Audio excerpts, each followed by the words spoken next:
दोस्तों 1 नवंबर 2024 नेपाल का नया नोट क्यों भड़का सकता है दिल्ली और काठमांडू के बीच तनाव, चीन से क्या है कनेक्शन। नेपाल ने हाल में 100 रुपए का नोट रीडिजाइन करवाया, जिसमें वे इलाके दिखाए गए हैं जो भारत का प्रशासनिक हिस्सा हैं। ये करेंसी एक चीनी कंपनी छाप रही है, जिसमें लिपुलेख, लिम्पियाधुरा और कालापानी जैसे इलाके शामिल हैं।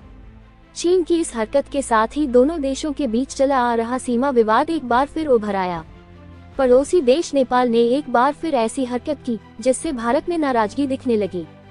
दरअसल वहां की सरकार ने 100 रुपए के नोट पर उत्तराखंड के भारतीय हिस्सों को अपने यहां शामिल दिखा गया। ये नोट एक चीनी कंपनी छाप रही है, इससे भी इरादों में साजिश की महक आ रही है। लगभग 372 वर्ग किलोमीटर के विवादित क्षेत्र पर भारत और नेपाल दोनों ही अपना दावा करते रहे। हालांकि ये इलाके उत्तराखंड के पिथौरागढ़ में शामिल हैं। नई करेंसी के लिए चीन का चुनाव ही शक पैदा करने वाला है। काठमांडू के सेंट्रल बैंक ने चीनी company China bank note printing and minting corporation को ठेका देते हुए उससे 100 रुपए के नोट छापने का ठेका दिया। इसमें नोट की रीडिजाइनिंग से लेकर छपाई और सप्लाई तक शामिल हैं। इसकी 300 मिलियन कॉपीज नेपाल जाएंगी, यानी लगभग पूरे देश में यही नोट होगा। लंबे चौड़े करेंसी करार में नेपाल का नया नक्शा होगा, जिसमें विवादित क्षेत्र भी शामिल हैं। ये फैसला इसी साल मई में पुष्प कमल दहल सरकार के समय लिया गया था। बता दें कि काठमांडू के सेंट्रल बैंक के पास नोटों की डिजाइन बदलने का अधिकार है, लेकिन इसके लिए उसे सरकारी मंजूरी चाहिए होती है। अब सरकार बदलने के बाद भी नोटों को उसी तरह जारी करने की खबर चिंता में डालने वाली है। याद दिला दें कि कोविड के दौरान नेपाल ने नया राजनीतिक नक्शा भी जारी किया था, जिसमें उसने लिपुलेख, लिम्पियाधुरा और कालापानी को अपने में शामिल बताया। तब भी भारत ने कड़ा विरोध किया था। नेपाल और भारत के बीच सीमा विवाद 100 साल से भी पुराना है, जब दोनों देशों के बीच सुगौली संधि पर हस्ताक्षर हुए थे। इस समय भारत पर अंग्रेजों का कब्जा था।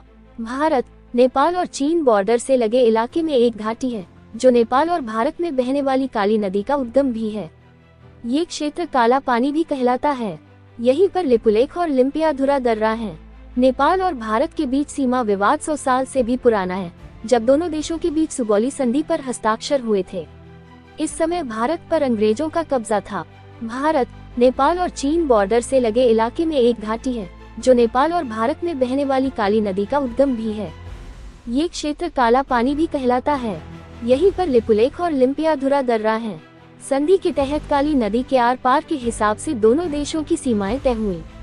इसके तहत नदी के पश्चिमी हिस्से को भारत का माना गया, जबकि पूर्वी इलाका नेपाल का हुआ। यहाँ तक तो ठीक है, लेकिन दोनों देशों के बीच नदी के उद्गम को लेकर ही विवाद रहा। इसी आधार पर काठमांडू और नई दिल्ली दोनों ही कालापानी पर अपना दावा करते रहे। हालांकि तीनों की विवादित क्षेत्र दशकों से भारत का प्रशासनिक हिस्सा हैं। कालापानी, लिम्पियाधुरा और लिपुलेख तीनों ही इलाके उत्तराखंड के कुमाऊं में पिथौरागढ़ का हिस्सा हैं। यहाँ के लोग भारतीय नागरिक हैं, उनके ही पहचान पत्र हैं और वे भारत में ही टैक्स भरते रहे। हाल के सालों में नेपाल ने इस विवाद को हवा दी। साल 2020 में उसने नया राजनीतिक मैप निकालते हुए तीनों इलाकों को अपने नक्शे में दिखा दिया। बता दें कि इन्हीं कुछ सालों में नेपाल की चीन पर निर्भरता भी बढ़ी है। अब वो विवादित करेंसी के लिए भी चीन से करार कर चुका। माना जा रहा है कि चीन के दबाव और प्रभाव में आकर नेपाल ऐसे कदम उठा रहा है। लेकिन चीन का इसमें क्या फायदा। कथित विवादित क्षेत्र दशकों से भारतीय प्रशासनिक इलाके हैं। चीन के साथ भारत का सीमा विवाद पहले से ही चला आ रहा है। साथ ही इकोनॉमी के पायदान पर भी दोनों देश एक दूसरे के कंपीटिटर हैं। लंबे समय से चीन भारत के कमोबेश सारे पड़ोसी देशों को अपने पाले में लेने की कोशिश कर रहा है, फिर चाहे वो पाकिस्तान हो, बांग्लादेश या श्रीलंका। वो कर्ज देकर उन देशों में अपना प्रभाव बनाता और फिर भारत से तनाव को हवा देता है। नेपाल के मामले में भी यही अनुमान लगाया जा रहा है। पिछली बार जब कम्युनिस्ट नेता केपी ओली नेपाल के प्रधानमंत्री बने थे, तभी काठमांडू में चीन का दखल भी बड़ा था। उसने काफी बड़ी धनराशि इंफ्रास्ट्रक्चर के नाम पर नेपाल में लगाई, लेकिन ऐसा करने के पीछे असल इरादा कुछ और ही था। कुछ समय पहले ही डिफेंस मिनिस्टर राजनाथ सिंह ने भारत द्वारा सड़क निर्माण पर नेपाल के ऐतराज के बाद कहा था कि नेपाल को गुमराह किया जा रहा है। ये इशारा किसकी तरफ है, इसका अंदाजा लगाना मुश्किल नहीं। विवादित क्षेत्र लगभग 335 वर्ग किलोमीटर में फैला हुआ है। ये उतना बड़ा इलाका न होते हुए भी अहम है, क्योंकि ये भारत, नेपाल और चीन के ट्राई जंक्शन पर स्थित है। ये रणनीतिक लिहाज से भारत के लिए काफी महत्वपूर्ण क्षेत्र रहा। यहाँ से चीनी सेना के मूवमेंट पर नजर रखना आसान है। यही देखते हुए भारत ने 60 के दशक में युद्ध के दौरान यहाँ सेना तैनात की थी। अब भी सामरिक लिहाज से यहाँ भारत तिब्बत सीमा पुलिस की तैनाती बना हुई है। साझा सीमाओं की वजह से नेपाल और चीन के बीच भी सीमा विवाद रह चुका, हालांकि जल्द ही वो सुलझा दिया गया। 50 और 60 के दशक के दौरान दोनों के बॉर्डर सही ढंग से तय नहीं हुए थे। चीन की ओर से तिब्बत क्षेत्र और नेपाल के उत्तरी क्षेत्र की सीमाओं को लेकर असमंजस था। 60 के दौरान दोनों के बीच विवाद खत्म करने को लेकर बात शुरू हुई और बाउंड्री ट्रीटी पर हस्ताक्षर हुए।